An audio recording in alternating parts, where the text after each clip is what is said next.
I guess what I enjoy most about romantic comedy is that when it has these kind of elements, and it kind of combines with your sort of second question, which is I love the ones that kind of make people laugh and cry and aren't afraid to sort of go to places that are more sad or darker, but also places that are lighter, and even sometimes have those emotions sitting side by side in a scene, you know.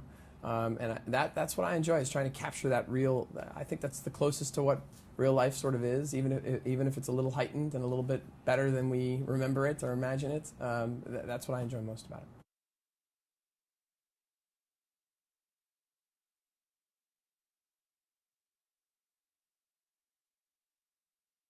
Katie was already attached, and that was a big part of why I wanted to make the movie. I thought that lead actor always sets the tone for the caliber of what the actors can do, and she could do everything, from drama to the comedy. And then we got Josh, who's equally adept at doing those things, and is just as charming and just as good looking, and they had incredible chemistry. And then around them, we really wanted to put a host of all fresh faces that really popped in a movie like this, because I feel like if you go to a romantic comedy and all of it, the burden is on the leads to be funny, it doesn't allow them to be more real sometimes, and it's nice to have a real chorus of people around them that are funny in their own right.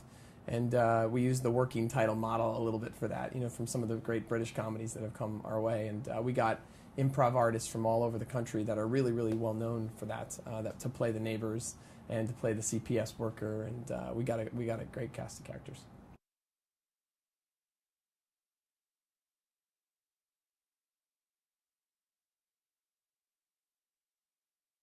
I feel like you can have a plan, and if you know what the intent of the scene is, that's great.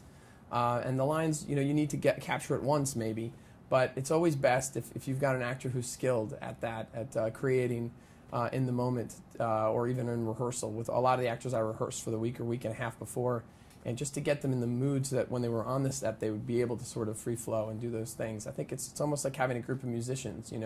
And if they just play the notes that are on the page, it's one thing. But if you really let them riff and go, you get something else that's totally wonderful. And we were really fortunate.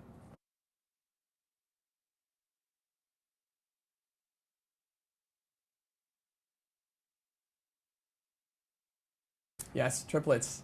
The three biggest divas I've ever worked with. They were all. I understand why people are afraid of working with kids, but they're all they're very cute and adorable, and you know, that's their protective device. Like anyway, but they're really great. You have to kind of schedule out what they're going to be eating, when they're going to be sleeping. It's almost like being a parent in that way, and so that you can get the best out of them, and bring them to set for the 1 or 2 hours a day that they may be at their at their happiest, and try and capture as much as you can in that moment. And so it's a lot of scheduling.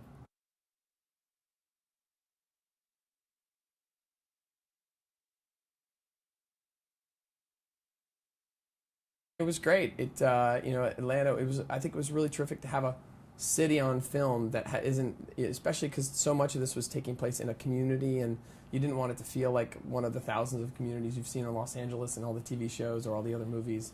So it was nice to have a place that had a touch of seasons, but didn't have, because we were going over the course of a whole year. We didn't want snow per se, but we did want the leaves to fall and to turn, and it was the people there were phenomenal, and I think it led to, again, a sense of something atmospherically that was different in the movie.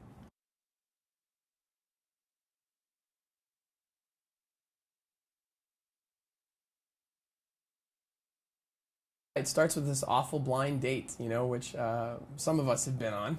And the fact of the matter is, the movie goes from that moment to, when these individuals end up raising a child together, really out of love for their friends and the child, more than out of even like for one another. And then all the chaos that happens to them, and really both of them being sort of in the sink or swim kind of situation, I think opens both of them up to love. And I'm not sure that if this event hadn't happened, not that they wouldn't have fallen for one another, but I don't know who they would have fallen for, because I think they're both really closed off kind of people at the beginning of the movie. And this child really kind of opens them up to the possibility of a relationship, and they fall for one another as a result.